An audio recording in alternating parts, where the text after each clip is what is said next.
Hi everyone, मैं रोहन यादव आप सभी का एक बार फिर से अपने यूट्यूब चैनल पर स्वागत करता हूं। दोस्तों, आज की जो मेरी क्लास है ये क्लास है एनटीए यूजीसी नेट जून 2022 में जो एग्ज़ाम होने वाला है उससे संबंध में। मैंने जो नया बैच स्टार्ट किया है, मैंने अभी तक आप लोगों को समाज कार्य की परिभाषा, विशेष क्षेत्र, प्रिंसिपल यानी सिद्धांत, प्रकृति, लक्ष्य, प्रक्रिया पर चर्चा कर चुका हूँ। ऐतिहासिक विकास, सामाजिक सुधार, व्यावसायिक समाज कार्य और भारत में समाज कार्य एक व्यवसाय के रूप में थ्योरीज़ पर भी मैंने समाज कार्य पर बात कर चुका हूँ। और समाज कार्य अभ्यास का बदलता हुआ प्रसंग में एक नवीन दृष्टिकोण और प्रवृत्तियों के साथ चुनौतियों पर हम लोगों ने चर्चा परिचर्चा कर चुके हैं। आज का जो मेरा टॉपिक होगा वो टॉपिक है विविध परिवेश में समाज कार्य का अभ्यास को लेकर। और इसमें भी मैंने परिवार, बाल और युवा कल्याण, महिला कल्याण इत्यादि जैसे कुछ क्षेत्रों पर मैं बात कर चुका हूँ। और आज का जो मेरा टॉपिक है वो है स्वास्थ्य देखभाल। तो आप सभी लोगों को पता भी है कि स्वास्थ्य देखभाल किससे संबंधित है, यानी हेल्थ केयर से रिलेटेड है। और हेल्थ केयर का मतलब यहाँ पर स्वास्थ्य मानव का बुनियादी अधिकार है। आप सबको पता है कि स्वास्थ्य मानव का मूलभूत अधिकार है और जिसके अभाव में व्यक्ति का आंतरिक और बाह्य विकास असंभव है। जीवन की गुणवत्ता और जीवन को सफल बनाने के लिए स्वस्थ को सही होना आवश्यक है। तो कहने का मतलब है कि स्वस्थ व्यक्तिगत जिम्मेदारी के अतिरिक्त राष्ट्रीय और अंतर्राष्ट्रीय उत्तरदायित्व है और विश्वव्यापी सामाजिक लक्ष्य है। तो मैं आज आप लोगों से इसी पर चर्चा करने वाला हूं। तो आप लोग देख सकते हैं कि मनुष्य की शारीरिक, मानसिक, आध्यात्मिक, बौद्धिक तथा सामाजिक सुख वह अवस्था को स्वास्थ्य कहते हैं, जहां स्वास्थ्य जीवन का सबसे महत्वपूर्ण अंग होता है। और व्यक्ति को स्वस्थ तब कहा जाता है जब उसे कोई रोग नहीं होता है, अर्थात रोग ना होने की अवस्था ही स्वास्थ्य होता है। ऑक्सफोर्ड शब्दकोश में ये कहा गया है कि स्वस्थ मानसिक और शारीरिक दृढ़ता की वह अवस्था है जिसके कारण शरीर के कार्य समय पर और प्रभावी रूप से निष्पादित होते हैं। वहीं स्वास्थ्य विज्ञानी वेबस्टर के द्वारा भी कहा गया है स्वास्थ्य के बारे में कि स्वस्थ शरीर मस्तिष्क अथवा आत्मा में दृढ़, विशेषकर शारीरिक रोगों, दर्द से मुक्त होने की अवस्था है, उसे कहा जाता है स्वास्थ्य। तो हम लोग यहाँ से भी एग्ज़ाम में जो है प्रश्न बनते हैं एनटीए यूजीसी नेट में। तो पहले देखते हैं स्वास्थ्य की परिभाषा कुछ विद्वानों ने किस तरीके से कहा है। अगर हम बात करते हैं यहाँ पर वेबस्टर के अकॉर्डिंग, तो इन्होंने कहा है कि शरीर, मन तथा चेतना का ओजस्वी अवस्था जिसमें समस्त शारीरिक बीमारी और दर्द का अभाव हो की स्थिति स्वस्थ कहलाती है या स्वस्थ कहते हैं। आप सभी लोग को अच्छे तरीके से पता भी है, WHO ने स्वीकार भी किया था अपने परिभाषा में। वो कहा था कि स्वस्थ पूर्णतः शारीरिक, मानसिक और सामाजिक तंदुरुस्ती की स्थिति है, केवल रोग या अपंगता का अभाव नहीं। तो सफल जीवन के निर्वाहन के लिए व्यक्ति का स्वस्थ होना जरूरी है। तो स्वस्थ मानसिक और शारीरिक दृढ़ता की वह अवस्था है जिसके कारण व्यक्ति अपने संपूर्ण कार्यों का निष्पादन सफलतापूर्वक कर पाता है। और इस प्रकार स्वास्थ्य केवल अपंगता या रोगों का अभाव ही नहीं, बल्कि यह पूर्णतः शारीरिक, मानसिक और सामाजिक तंदुरुस्ती की अवस्था है। आगे हम देखते हैं कुछ और विद्वानों के द्वारा। पार्किंसंस ने भी कहा है कि शरीर की रचना और क्रिया की, ध्यान दीजिएगा, शरीर की रचना और क्रिया की ऐसी सापेक्ष साम्यावस्था जो किसी भी प्रतिकूल स्थिति में शरीर को सफलतापूर्वक संतुलित और जीवंत रखती है और स्वास्थ्य कहलाती है वो। तो मैं आपको बता दूं, देखो, वेबस्टर के अकॉर्डिंग केवल इतनी बात ध्यान रखना है कि स्वस्थ शरीर, मस्तिष्क अथवा आत्मा आत्मा मतलब चेतना से दृढ़, विशेषकर शारीरिक रोगों अथवा दर्द से मुक्त होने की अवस्था को। ये इस तरीके से स्वास्थ्य विज्ञानी वेबस्टर के द्वारा आप ध्यान रख सकते हैं। वहीं अभी मैंने एक और परिभाषा बात की थी जहां पे स्वास्थ्य मानसिक एवं शारीरिक दृढ़ता की अवस्था है जिसके कारण शरीर के कार्यों समय पर एवं प्रभावी रूप से निष्पादित होती है, वह ऑक्सफोर्ड शब्दकोश के अकॉर्डिंग। वहीं अगर हम बात करते हैं पार्किंसंस के बारे में, तो इनमें एक चीज़ ध्यान रखना कि शरीर की रचना और क्रिया की ऐसी सापेक्ष जो साम्य अवस्था जो किसी भी प्रतिकूल स्थिति में शरीर को सफलतापूर्वक संतुलित एवं जीवंत रखती है तो स्वास्थ्य कहलाती है। ठीक है, ये दो परिभाषाएं आप इस तरीके से ध्यान रख सकते हैं। ऑक्सफोर्ड यहाँ पे आप देख सकते हैं, मैंने अभी भी आपको बताया भी ऑक्सफोर्ड शब्दकोश के अकॉर्डिंग कि शरीर और मन की तेजपूर्ण स्थिति ऐसी अवस्था जिसमें समस्त शारीरिक और मानसिक कार्य समय से और पूरी क्षमता से संपादित हो रहे हो, ऐसी अवस्था को स्वास्थ्य कहते हैं। ठीक है, तो ये भी आप संपादित का मतलब मैं आपको बताया था अभी ना कि निष्पादित होते हैं। ठीक है, तो स्वास्थ्य मस्तिष्क या आप मानसिक और शारीरिक दृढ़ता की वो अवस्था होती है जिसके कारण शरीर के कार्य समय पर और प्रभावी रूप से निष्पादित होते हैं, तो उसको कहते हैं स्वास्थ्य। आगे अगर हम बात करते हैं J.F. विलियमसन के बारे में, तो स्वास्थ्य जीवन का वह गुण है जो व्यक्ति को अधिक सुखी ढंग से जीवित रहने और सर्वोत्तम रूप से सेवा करने के योग्य बनाता है। ठीक है, तो अभी हम चर्चा भी करेंगे कि किस तरीके से प्रश्न भी एग्जाम में पूछे जा सकते हैं आप लोगों से। ठीक है, तो इतनी परिभाषा आप देखे रहिएगा।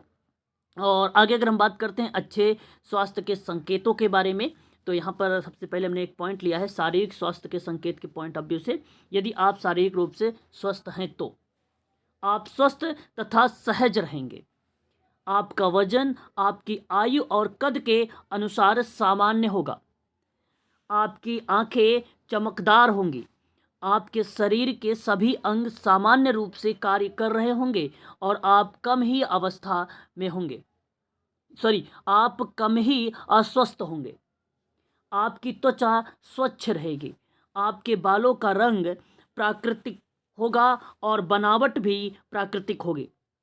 सांस भी दुर्गंधपूर्ण नहीं होगी।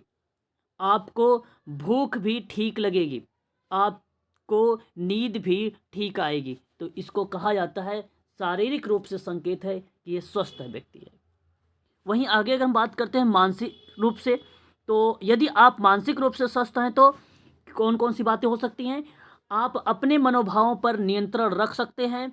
आपकी संवेदनाएं, इच्छाएं, महत्वाकांक्षाएं और धारणाएं संतुलित हो सकती हैं।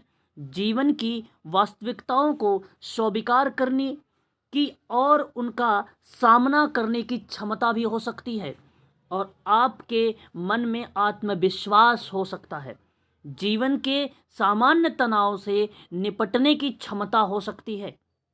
आगे अगर हम बात करते हैं तो दूसरों की आवश्यकताओं के प्रति संवेदनशीलता भी हो सकती है। आवश्यकता पड़ने पर सहायता प्राप्त भी कर सकते हैं और दे भी सकते हैं आप। और एक और पॉइंट है आपके सामने कि विरोध और असहमति की स्थिति होने पर उनका सामना कर सकते हैं। ठीक है, तो इस चीज़ों को आप लोगों को ध्यान रखना होगा। तो ये मानसिक रूप से था। आगे अगर हम बात करते हैं सामाजिक स्वास्थ्य के संकेतों के रूप में, तो ये आपको NTA UGC नेट जो जून 2022 में एग्ज़ाम होने वाला है सोशल वर्क में, ये सामाजिक स्वास्थ्य के संकेतों को लेकर आपको कुछ प्रश्न पूछे जाते हैं कि इस पे विचार करें, तो ऐसे प्रश्न वहाँ पे पॉइंट के रूप में आ सकते हैं। तो जैसे पहली पॉइंट यहाँ पर है कि आप जीवन के प्रति सकारात्मक मनोवृत्ति रखते हैं। मनोवृत्ति का मतलब एटीट्यूड होता है। ठीक है, आगे अगर हम बात करते हैं तो दूसरों के साथ मिलजुल कर कार्य कर सकते हैं। आपका व्यक्तित्व प्रीतिकर होगा। अगर आगे बात करें तो दूसरों के प्रति आप अपने उत्तरदायित्व और कर्तव्य को पूरा कर सकेंगे। और आपको पता है कि स्वास्थ्य का उत्तरदायित्व या कर्तव्य नवीन अवधारणाओं के अकॉर्डिंग अगर मैं बात करूं आप लोगों से, तो स्वास्थ्य अंतर्राष्ट्रीय उत्तरदायित्व है कि स्वास्थ्य काफ़ी सीमा तक व्यक्तिगत विषम है, परंतु इसका प्रत्यक्ष और महत्वपूर्ण संबंध स्वास्थ्य के समुदाय के स्वास्थ्य अर्थात जन स्वास्थ्य से है। तो स्वास्थ्य को व्यक्तिगत जिम्मेदारी पर ही नहीं छोड़ा जा सकता है। स्वास्थ्य के लिए कुछ प्रमुख कंपोनेंट होते हैं, जैसे व्यक्तिगत उत्तरदायित्व होता है आपका, राष्ट्रीय उत्तरदायित्व होता है, सामुदायिक उत्तरदायित्व होता है और अंतर्राष्ट्रीय उत्तरदायित्व होता है। अगर हम बात करते हैं यहाँ पे उत्तरदायित्व और कर्तव्यों के बारे में, तो व्यक्तिगत उत्तरदायित्व कैसे हो सकता है? तो व्यक्ति को स्वयं अपने स्वास्थ्य के प्रति सचेत रहना चाहिए। व्यक्ति को उन सभी क्रियाकलापों को अपनाना चाहिए जिसके कारण स्वास्थ्य का रख रखाव हो सके। इसे स्वयं देखभाल कह सकती हैं आप। और कुछ एक्टिविटीज़ होती हैं, जैसे अगर मैं बात करूं आप लोगों से, धूम्रपान, मद्यपान, औषधि व्यसन से मुक्त, आहार, व्यायाम, निद्रा इत्यादि के साधारण व्यवहारिक नियमों का पालन, तो ये व्यक्तिगत उत्तरदायित्व है आपका। टीकाकरण, सामाजिक चिकित्सकीय परीक्षण, रोग का शीघ्र उपचार, यह आपका व्यक्तिगत उत्तरदायित्व। व्यक्तियों को रोग से बचने का उपाय को अपनाना, यह व्यक्तिगत है। स्वास्थ्यप्रद आदतों का निर्माण, स्वस्थ शैली को बढ़ावा देना, ये व्यक्तिगत है। अगर हम वहीं बात करते हैं दूसरों के प्रति आप अपने उत्तरदायित्व को किस तरीके से पूरा करेंगे, तो सामुदायिक उत्तरदायित्व भी हो सकता है। तो समुदाय कैसे? तो स्वास्थ्य संरक्षण हेतु अगर हम बात करें आप लोगों से, तो समुदाय सहयोग, ठीक है। तो स्वास्थ्य संरक्षण के पॉइंट ऑफ व्यू से उसके संबंध में समुदाय का सहयोग मिलना आवश्यक है, क्योंकि कई स्वास्थ्य गतिविधियां सामूहिक प्रयासों से ही संपन्न होती हैं और व्यक्तिगत क्षमता और प्रयत्न के बाद ही अनेक लक्ष्य सामुदायिक सहभागिता से ही प्राप्त किए जा सकते हैं। जैसे में समुदाय के द्वारा स्वास्थ्य गतिविधि, श्रम शक्ति सुविधाएं, नैतिक सहमति, फंड, है ना, इत्यादि उपलब्ध कराना एक प्रकार के सामुदायिक उत्तरदायित्व है। योजना निर्माण, क्रियान्वयन, प्रबंधन और मूल्यांकन में समुदाय की सक्रिय भागीदारी होना अत्यंत आवश्यक होता है। बात को बहुत ध्यान से समझिएगा आप सभी लोग। समुदाय द्वारा स्वास्थ्य सेवाओं का अधिकतम उपयोग किया जा सकता है। तो ये कहीं ना कहीं आप जो देख रहे हैं दूसरों के प्रति आप अपने उत्तरदायित्व को, वो कहीं ना कहीं सामुदायिक उत्तरदायित्व एक कंपोनेंट, एक घटक के रूप में हमें देखने को मिलता है। अगर हम आगे बात करें तो एक राष्ट्रीय उत्तरदायित्व भी होता है। स्वास्थ्य लोक कल्याणकारी राज्य का मुख्य विषय है और समुदाय के स्वास्थ्य एवं कल्याण का उत्तरदायित्व राष्ट्रीय सरकार का है और स्वास्थ्य को व्यक्तिगत अथवा समुदाय का कर्तव्य मानकर कोई भी राष्ट्र अपने नागरिक उत्तरदायित्व की उपेक्षा नहीं कर सकता है। स्वास्थ्य को अनेक राष्ट्रों ने नागरिकों के मौलिक अधिकारों में सम्मिलित किया है। आप जानते हैं भलीभांति तरीके से भारत के संविधान में स्वास्थ्य को समवर्ती विषय माना जाता है। Very very most important point, आप इसे नोट कर सकते हैं अपने कॉपी पर। ध्यान रखिए, जो भारत के संविधान में स्वास्थ्य को समवर्ती विषय, तो स्वास्थ्य कौन से विषय में है भाई? राज्य के कि केंद्र के कि समवर्ती विषय? तो आप समवर्ती विषय का आप चुनाव करिएगा। केंद्र और राज्य सरकारों को नागरिकों के स्वास्थ्य हेतु उत्तरदायित्व माना गया है। इस चीज को आप लोग ध्यान रखिएगा, इंपॉर्टेंट चीजें हैं ये कुछ, उसको आप समझिएगा अच्छे से। एक आपको अगर हम बात करते हैं उत्तरदायित्व में भी, तो एक और दूसरों के प्रति अपने उत्तरदायित्व और कर्तव्यों को पूरा कर सकता है। मैंने आपको बताया भी था अंतर्राष्ट्रीय उत्तरदायित्व। तो 4 पॉइंट मैंने जो कंपोनेंट बताए हैं आपको स्वास्थ्य के उत्तरदायित्व और कर्तव्यों को पूरा करने की, ये चारों के चारों point very very most important है। और ये चौथा पॉइंट है अंतर्राष्ट्रीय उत्तरदायित्व, जो वर्तमान में नागरिकों के स्वास्थ्य हेतु राष्ट्रों के मध्य सहयोग अपरिहार्य है। और WHO यानी विश्व स्वास्थ्य संगठन और अन्य स्वास्थ्य अभिकरण का मतलब एजेंसी, मैंने कई बार आपको बता चुका हूं, उसका उसका उत्तरदायित्व कुशलतापूर्वक निर्वाहन कर रहे और स्वास्थ्य लक्ष्यों की प्राप्ति में कंटिन्यूअस सतत रूप से सक्रिय होता है। तो WHO अंतर्राष्ट्रीय स्वास्थ्य कार्यक्रमों की मुख्य समन्वयकारी और नियामक संख्या है। आप लोगों को इन चीज़ों को ध्यान रखना चाहिए। आगे बात करते हैं। कहता है आपके अंतर व्यक्तिगत संबंध स्वस्थ होंगे और असहमति की स्थिति में भी आपकी अभिव्यक्ति सकारात्मक होगी, है ना। इन चीज़ों को आप लोगों को ध्यान रखना होगा। आगे अगर हम बात करते हैं यहाँ पे स्वास्थ्य देखभाल को लेकर या प्राथमिक स्वास्थ्य देखभाल को लेकर, तो आप सब जानते हैं कि किसी भी समाज में रहने वाला व्यक्ति समाज में अपनी बेहतर भागीदारी तभी सुनिश्चित कर सकता है जब वह स्वस्थ होगा। और समाज के लोगों के लिए स्वास्थ्य से संबंधित विभिन्न प्रकार की जो है कार्यक्रम का संचालन किया गया है, आप अच्छे तरीके से जानते हैं।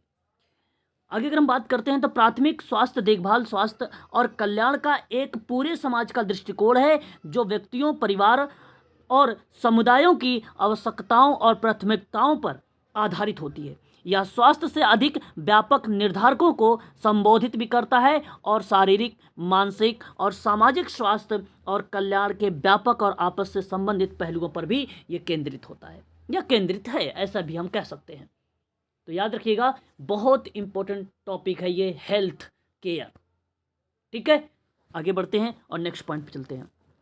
यहाँ मैं अभी आप लोगों को जो भी इंपॉर्टेंट चीज़ें हैं मैंने आपको पहले ही बता चुका हूँ, और मेरी क्लास जो हुई थी कल वाली उसमें भी हम लोगों ने चर्चा किया था स्वास्थ्य देखभाल पर। कुछ इंपॉर्टेंट पॉइंट स्वास्थ्य देखभाल से यहाँ पे छूटे हुए हैं जो मैं यहाँ आप लोगों से चर्चा कर दे रहा हूँ। आप लोग की PDF जो है ये अभी प्रोवाइड कर दी जाएगी। आगे अगर हम बात करते हैं प्राथमिक स्वास्थ्य देखभाल महत्वपूर्ण है क्यों, तो प्राथमिक स्वास्थ्य देखभाल की न्यूनतीकरण, ठीक है, न्यूनतीकरण करना और उसे प्रयासों के केंद्र में रखकर स्वास्थ्य और कल्याण को सुधारना 3 कारणों को महत्वपूर्ण बताया गया है। एक आप देख सकते हैं कि प्राथमिक स्वास्थ्य देखभाल तेजी से आर्थिक, प्रौद्योगिकी और जनसंख्या परिवर्तनों में को प्रतिक्रिया देने के लिए जो है स्थित है या सुस्थित है, और जिनमें सभी स्वास्थ्य और कल्याण पर प्रभाव डालते हैं। तो हाल ही के विश्लेषण में पता चला है कि 1990 से लेकर 2010 में बाल मृत्यु दर को कम करना लगभग आधे लाभ स्वास्थ्य क्षेत्र के बाहर के घटकों के कारण थे। आप यहाँ पर पहली पॉइंट के रूप में देख सकते हैं। दूसरी पॉइंट के बारे में अगर हम बात करते हैं यहाँ पे, तो प्राथमिक स्वास्थ्य देखभाल या देखभाल स्वास्थ्य और कल्याण के आज के प्रमुख कारण और खतरों को संबोधित करने के लिए, साथ ही आने वाले समय में स्वास्थ्य और कल्याण को खतरे में डालने वाली उभरती चुनौतियों को संभालने के लिए अति प्रभावी कार्यक्षम पद्धति सिद्ध हुई है, और वह एक अच्छे मूल्यवान निवेश भी सिद्ध हुआ है, क्योंकि ऐसा प्रमाण है कि गुणवत्तावान प्राथमिक स्वास्थ्य देखभाल अस्पताल में भर्ती होना कमी करने के कारण कुल स्वास्थ्य देखभाल सेवाओं को कम करती है और कार्य क्षमता को बढ़ाती है। बढ़ती जटिल स्वास्थ्य समस्याओं को संबोधित करने के लिए एक बहुक्षेत्रीय दृष्टिकोण की आवश्यकता भी होती है। आप सभी को इन चीज़ों के बारे में अच्छे तरीके से पता है। आगे अगर हम बात करते हैं WHO की प्रतिक्रियाओं पर भी, तो किस तरीके से यहाँ पे चर्चा की गई है। कहा जा रहा है कि WHO की सभी के लिए स्वास्थ्य और कल्याण के प्राप्त करने की प्राथमिक स्वास्थ्य देखभाल की केंद्रीय भूमिका को पहचानता, और WHO अन्य देशों के साथ इस कारण भी काम करता है। WHO की स्थापना जो है 7 अप्रैल 1948 को की गई थी, ये आप अच्छे तरीके से जानते हैं। और स्वतंत्रता प्राप्ति के बाद से ही भारत सरकार द्वारा जनता के स्वास्थ्य का स्तर जो है सुधारने के लिए अनेक उपाय भी किए गए। स्वास्थ्य जो है समवर्ती सूची का विषय है। केंद्र सरकार और राज्य सरकार के साथ मिलकर संक्रमण या असंक्रमण और अन्य प्रमुख रोगों का सामना करने हेतु समन्वित उपाय करती है, और इन उपायों को राष्ट्रीय स्वास्थ्य कार्यक्रम भी कहते हैं। और इन्हीं कार्यक्रमों से मृत्यु दर एवं गुणवत्ता को सुधारने का प्रयास किया जाता है, और ये कार्यक्रम देश भर में प्राथमिक, द्वितीयक और तृतीयक स्वास्थ्य परिचर्चा परिचर्चा कह सकते हैं आप लोग, तो प्रदान करने के लिए इस पर जो है जोर दिया जाता है। और स्वास्थ्य राज्यों का विषय है, किंतु केंद्र पिछले 40-50 वर्षों से केंद्र द्वारा प्रवर्तित योजनाओं के अंतर्गत राज्यों को संक्रमण रोगों को नियंत्रण हेतु अतिरिक्त फंड प्रदान करता है और अनेक राष्ट्रीय स्वास्थ्य कार्यक्रम पूर्णतः केंद्र द्वारा ही प्रवर्तित होती हैं। तो राष्ट्रीय स्वास्थ्य कार्यक्रम को प्राथमिक स्वास्थ्य केंद्र, सामुदायिक स्वास्थ्य केंद्र तक पहुंच प्रभावी नियंत्रण के लिए प्रयास किए जा रहे हैं। रोग और निगरानी, सर्वेक्षण और अधिसूचना, शिक्षा और संचार को भी राष्ट्रीय स्वास्थ्य कार्यक्रम के क्रियान्वयन में पर्याप्त महत्व दिया गया है। आप अच्छे तरीके से इन चीज़ों के बारे में जानते भी हैं।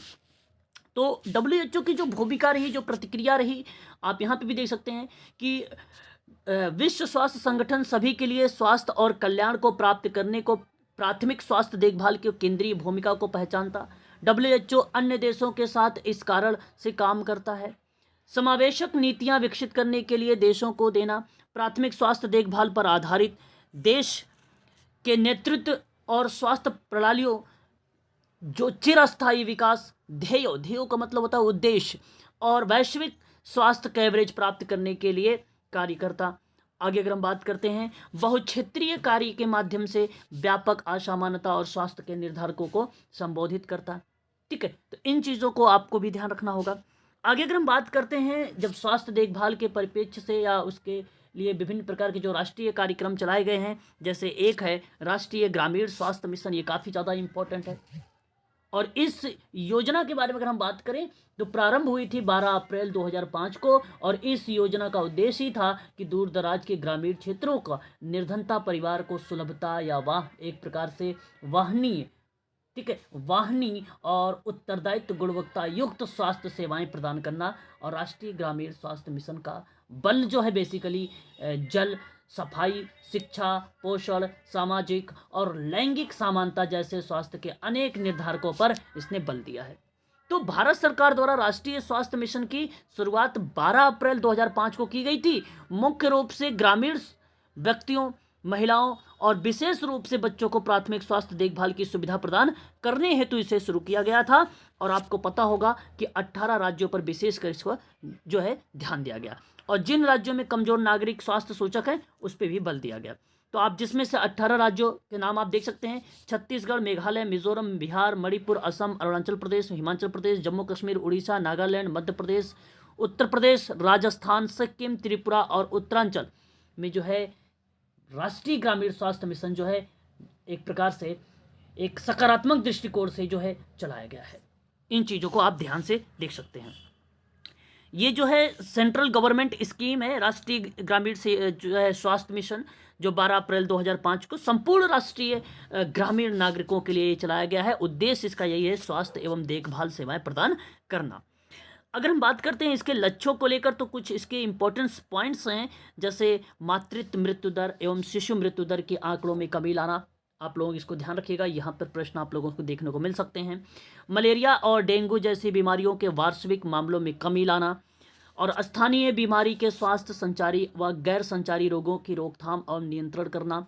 महिलाओं एवं बच्चों को स्वास्थ्य सेवा की सुविधा सुलभता से उपलब्ध कराना, और मिशन द्वारा स्वास्थ्य जीवन शैली को बढ़ावा दिया जाएगा।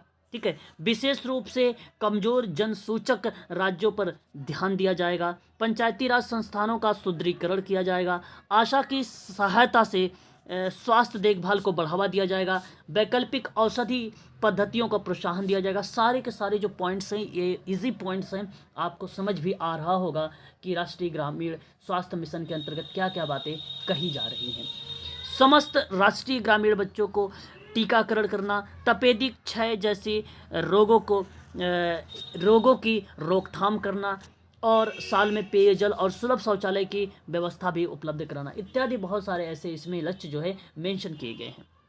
आगे अगर हम बात करते हैं तो ग्रामीण स्वास्थ्य मिशन की कुछ कार्य नीतियां रही हैं, जैसे आप यहां पर देख सकते हैं कि ग्रामीण स्वास्थ्य केंद्रों को मजबूत और सुविधाएं उपलब्ध कराना, और मिशन के तहत सरकारी खर्च पर बढ़ोतरी की जाना, और मिशन हेतु नियम और मानदंड निर्धारित करना, प्राइवेट हेल्थ सेक्टर के साथ पार्टनरशिप स्थापित करना, और जनता के साथ लक्ष्य और कार्य प्रगति की रिपोर्ट का भी साझा करना। ये कहीं ना कहीं राष्ट्रीय ग्रामीण स्वास्थ्य मिशन का एक प्रकार से कार्य नीति रही है। आगे अगर हम बात करते हैं तो स्वास्थ्य सेवाओं के अंतर्गत किए गए कुछ सुधार भी हैं, जैसे कि आप यहाँ पे देख सकते हैं। सुधार ये है कि आशा की सहायता से ग्रामीण स्वास्थ्य हेतु सुविधाएं उपलब्ध कराना, ये पहला सुधार।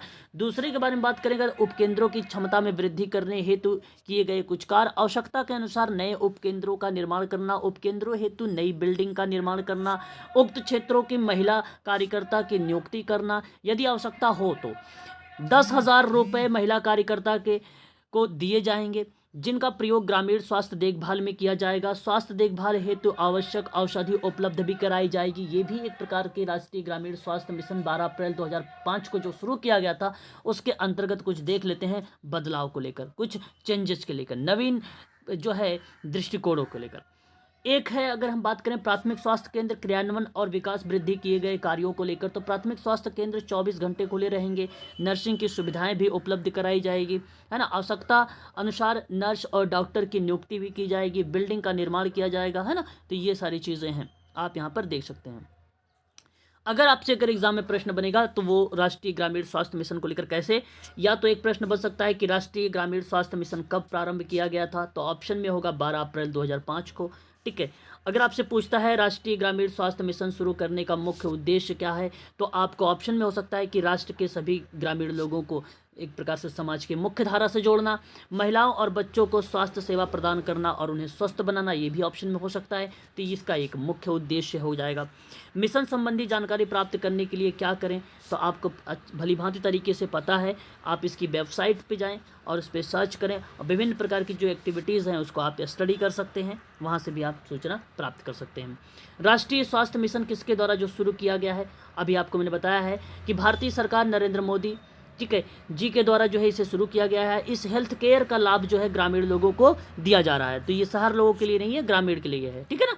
राष्ट्रीय ग्रामीण स्वास्थ्य मिशन कौन सी है, ठीक है। ऑफिशियल वेबसाइट के बारे में बात करें तो आप यहाँ पे देख सकते हैं nationalhealthmission.gov.in, ठीक है। इसके माध्यम से आप यहाँ पे देख सकते हैं ग्रामीण स्वास्थ्य सेवा क्या है, आप देख सकते हैं, और इसके क्या लक्ष्य हो सकते हैं, तो आप यहाँ पे देख सकते हैं सेवा क्या है, तो ग्रामीण क्षेत्रों के लिए चलाया गया है यह मिशन और स्वास्थ्य जीवन शैली को प्रोत्साहन करने हेतु चलाया गया है। और इसका जो लक्ष्य रखा गया है ग्रामीण में महिलाओं और बच्चों को सुलभता एवं स्वास्थ्य संबंधी सुविधाएं उपलब्ध कराने के लेकर, ठीक है। तो आप यहाँ पे देख सकते हैं हेल्पलाइन नंबर भी आप यहाँ पे जो है देख सकते हैं, ठीक है, ग्रामीण स्वास्थ्य मिशन के।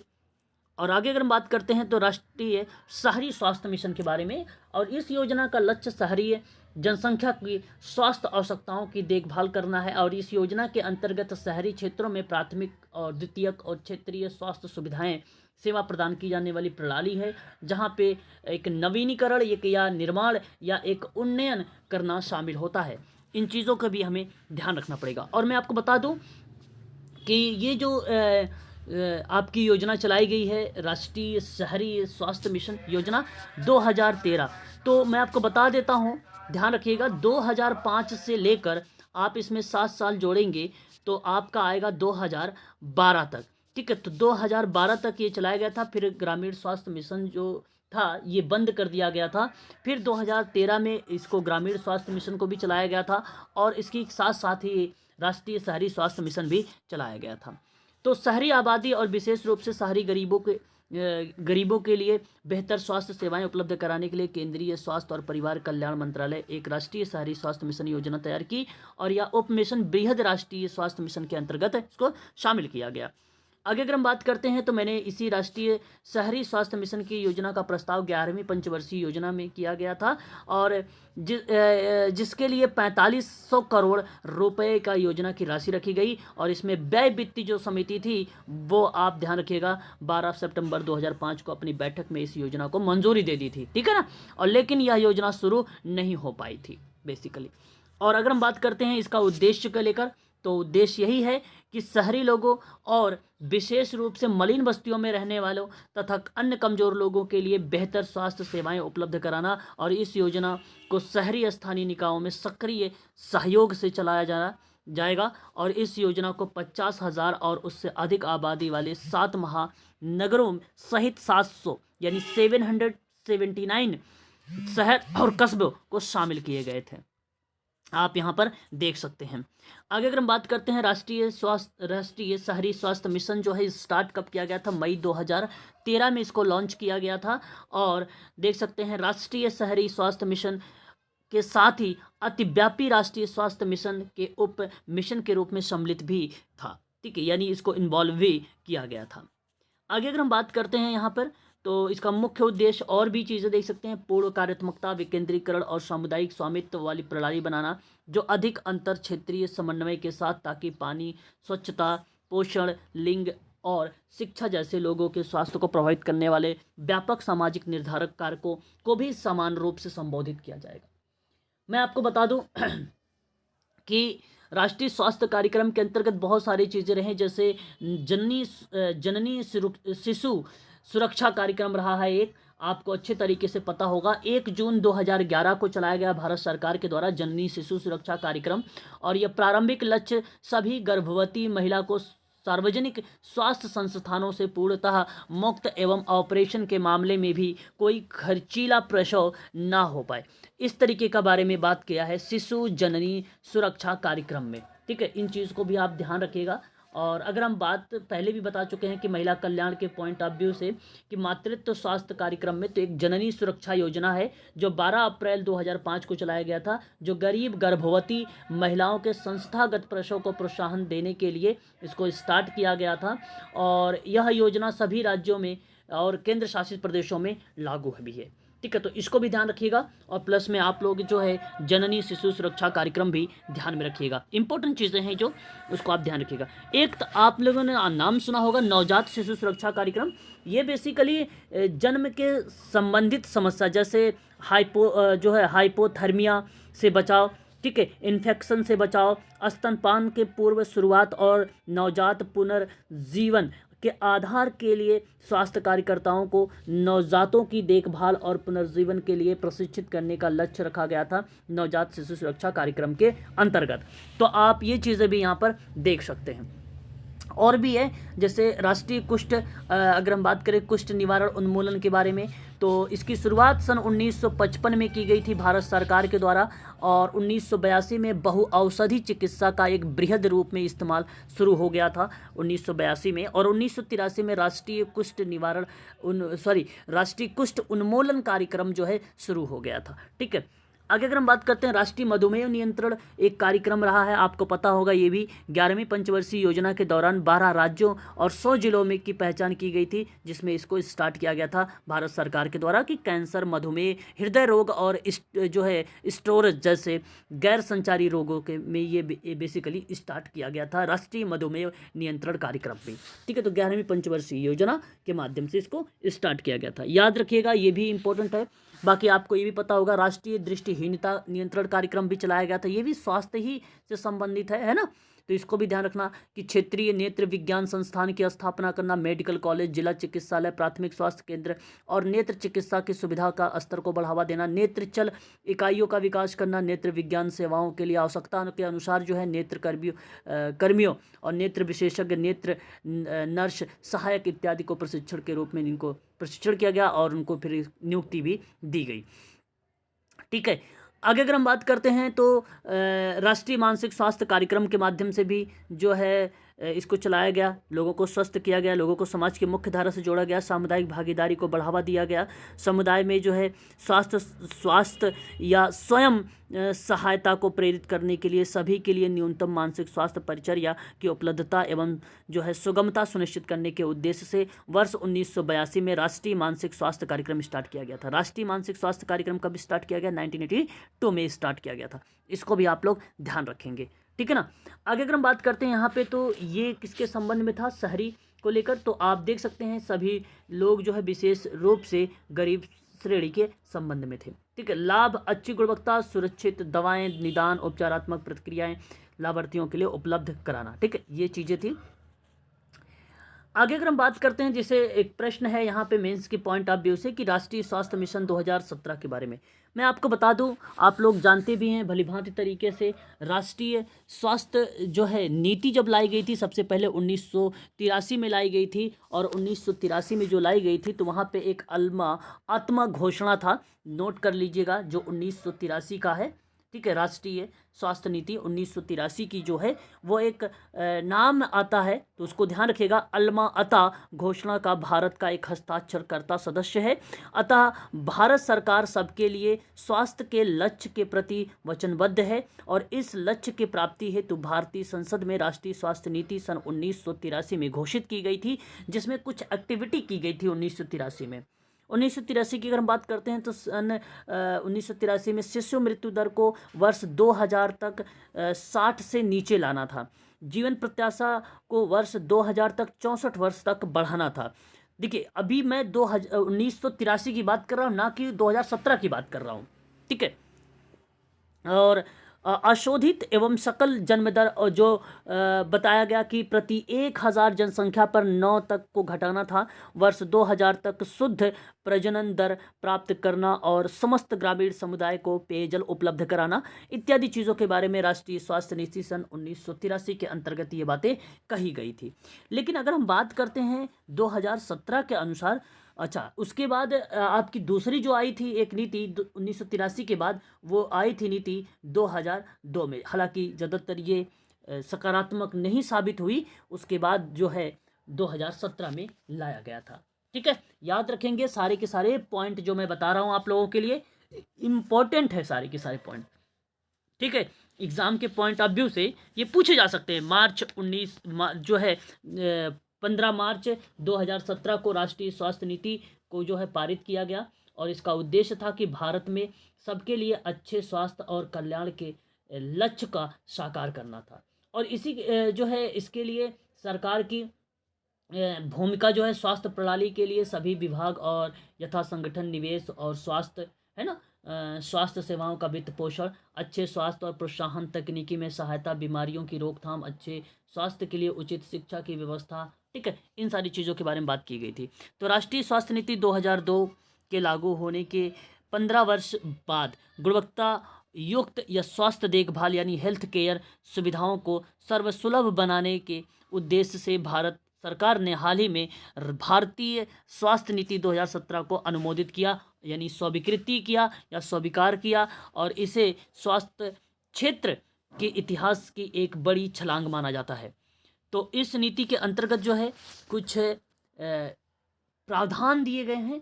तो इसके तहत जो है अगले 5 वर्षों में सकल घरेलू उत्पाद का जो है 2.5% तक जन स्वास्थ्य पर खर्च किया जाएगा, और जो मौजूदा 1% के स्तर पर काफ़ी ज़्यादा है। आगे अगर हम बात करते हैं तो इसी नीति में प्राथमिक स्वास्थ्य को देखभाल को प्राथमिकता देने के साथ साथ सार्वजनिक अस्पतालों में निःशुल्क दवाइयाँ मुहैया कराई जाएगी। और इसी के तहत सरकार ने 2017 तक कालाजार और फाइलेरिया 2018 तक और कुष्ठ रोग 2020 तक, खसरा और 2025 तक, तपेदिक जो है 2025 तक। तो ध्यान रखिएगा 2017 तक कालाजार है और जो है फाइलेरिया है, 2018 तक की कुष्ठ रोग है, 2020 तक का खसरा है, 2025 तक में तपेदिक का उन्मूलन करने की कार्य योजना भी तैयार की गई है सरकार के।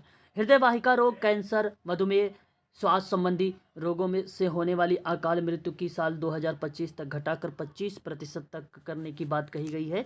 और गैर संक्रामक रोगों की उभरती चुनौतियों से भी निपटने पर ध्यान केंद्रित किया गया था। और इसी नीति के अनुसार 2022 तक के प्रमुख रोगों के प्रसार तथा उसके रुझान को मापने के लिए आवश्यकता समायोजित आयु वर्ष जो है DALY सूचकांक के नियमित निगरानी जो है की जाएगी। वहीं नई स्वास्थ्य नीति में 2025 तक की दृष्टिहीनता का व्यापकता घटने और उसके रोगियों के वर्तमान स्तर को घटाकर 1/3 तक करने का प्रस्ताव भी रखा गया है या किया गया है।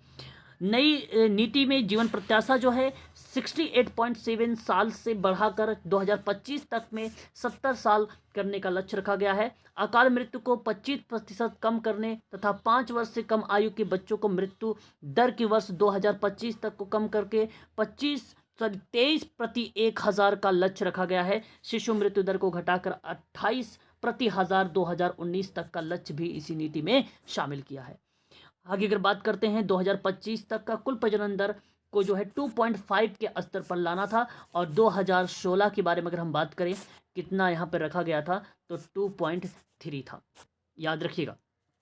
आगे अगर बात करते हैं, वर्ष 2020 तक के हर व्यक्ति तक के स्वच्छ पानी और उपलब्धता सुनिश्चित करना था। चिकित्सा बहुलवाद को भी प्रोत्साहन देना था। और अगर आप बात करें तो वर्ष 2025 तक का यह सुनिश्चित करना है कि 90% नवजातों को 1 वर्ष के होने के प्रतिरक्षित कर दिया जाएगा। ये भी चीज़ें यहाँ पर मेंशन की गई है। ठीक है, तो ये थी आप लोगों की आज की क्लास, जो स्वास्थ्य नीति और कार्यक्रमों से संबंधित थी, जो आप लोगों ने देखा अभी। तो ध्यान रखिएगा, ये सभी की सभी चीज़ें जो थी इम्पोर्टेंट थी। और एक चीज़ और मैं आपको बता देता हूँ, उसको नोट कर लीजिए। NPCDCS जो बेसिकली हृदय वाहिका रोग और आघात रोकथाम और नियंत्रण कार्यक्रम, राष्ट्रीय कैंसर मधुमेह से संबंधित था ये। तो याद रखिएगा, एक राष्ट्रीय कैंसर, मधुमेह, हृदय वाहिका रोग और आघात रोकथाम एवं नियंत्रण कार्यक्रम है ये। इसको भी आप लोग ध्यान रखिएगा, ये भी काफ़ी इम्पोर्टेंट है, जो भारत सरकार ने कैंसर, मधुमेह, हृदय रोग और स्ट्रोक जैसे गैर संचारी रोगों के प्रमुख कारणों के असर को कम करना, भारी आर्थिक नुकसान को कम करने के उद्देश्य से इसकी स्थापना की गई थी। और याद रखिएगा, एक आपका इसी के साथ साथ जो है राष्ट्रीय एड्स नियंत्रण कार्यक्रम है, काफ़ी ज़्यादा इम्पोर्टेंट है और ये भी एग्जाम में पूछ लिया जाता है। पहली बार वर्ष 1992 में राष्ट्रीय एड्स नियंत्रण कार्यक्रम की शुरुआत की गई थी भारत में। HIV एड्स के नियंत्रण और उन्मूलन के लिए हुई थी। कार्यक्रम में विभिन्न चरणों के दौरान HIV एड्स के साथ जीने वाले लोगों के प्रति व्यवहार में परिवर्तन लाने की जागरूकता फैलाने के लिए राष्ट्रीय कार्यवाही को विकेंद्रित करने के संबंध में था। आगे अगर हम बात करते हैं तो भारत में पोलियो को लेकर, तो WHO ने वैश्विक उन्मूलन के बारे में अगर हम बात करते हैं तो 1995 में पल्स पोलियो टीकाकरण कार्यक्रम का प्रारंभ किया है और 2014 में जो है इसका उन्मूलन का एक वर्ष माना जाता है। और एक नाम मिलता है आपको अल्बर्ट सेबिन का। सन 1961 में मौखिक पोलियो टीके, जिसको हम बोलते हैं OPV, का विकास किया था अल्बर्ट सेबिन। याद रखिएगा, पोलियो एक संक्रमण रोग है। यह एक ऐसे वायरस से उत्पन्न होता है जो गले और आंत में पाया जाता है। पोलियो कुछ सामान्य लक्षणों के साथ भी आरंभ होता है, जैसे बुखार, सिर दर्द और मितलियाना और थकान, मांसपेशियों में दर्द, ऐंठन इत्यादि के माध्यम से भी यहाँ पर जो है एक प्रकार से अस्थायी लकवा मार देता है, तो उसको हम लोग बोलते हैं पोलियो, है ना। तो इन चीज़ों को भी हमें ध्यान रखना होगा। साथ ही साथ अगर हम बात करें तो एक NACP है, जो आप भलीभांति तरीके से जानते हैं, राष्ट्रीय एड्स नियंत्रण तृतीय चरण था ये, जो 2007 से 2012 के बीच में लक्ष्य रखा गया था भारत में महामारी रोकना और पीछे ले जाना। इसलिए इस चरण को चहुमुखी रणनीति के माध्यम से देखा जाता है या इसकी देखभाल के अंतर्गत रखते हैं हम लोग। मिशन परिवार विकास था, मिशन द्वंद्व धनुष योजना थी एक, ठीक है, आपको अच्छे तरीके से पता होगा, जिसके तहत 7 जानलेवा बीमारियों से संरक्षण के लिए नियमित टीकाकरण चरणों के दौरान छूट गए थे और टीकाकरण से वंचित रह गए थे। तो बच्चों और गर्भवती महिलाओं का पूर्ण टीकाकरण किया जाएगा और इस योजना को जो लक्ष्य रखा गया वह वर्ष 2020 तक का है, कम से कम 90% का संपूर्ण टीकाकरण करना। तो ये किसके अकॉर्डिंग आता है? मिशन द्वंद्व धनुष योजना के अंतर्गत आता है। तो ये सारी चीज़ें हैं। आज की जो मेरी क्लास थी NTA UGC नेट से संबंधित था। और मैं अगर आपको बात करूं तो साथ ही साथ ये क्लास जो है ये लखनऊ चिकित्सा समाज कार्य के लिए भी इम्पोर्टेंट है, क्योंकि ये स्वास्थ्य से संबंधित थी, उसमें नीति से संबंधित थी और कार्यक्रम से संबंधित था। इसकी PDF आप लोगों को भी व्हाट्सएप ग्रुप में मिल जाएगा। और इसकी जो क्लास है per day NTA UGC net की क्लास स्टार्ट होती है शाम 8 से लेकर 9 बजे और ये क्लास लाइव चलती है गूगल मीट पर, ठीक है। और इसे ज्वाइन करने के लिए आपको डिस्क्रिप्शन में जाना होगा। मेरा कॉन्टैक्ट नंबर आप नोट करिए 8506031308 पर आप कॉल या व्हाट्सअप के माध्यम से आप कोई भी क्वारीज है, आप जानकारी जो है वहाँ से प्राप्त भी कर सकते हैं। तो आज के लिए इतना ही।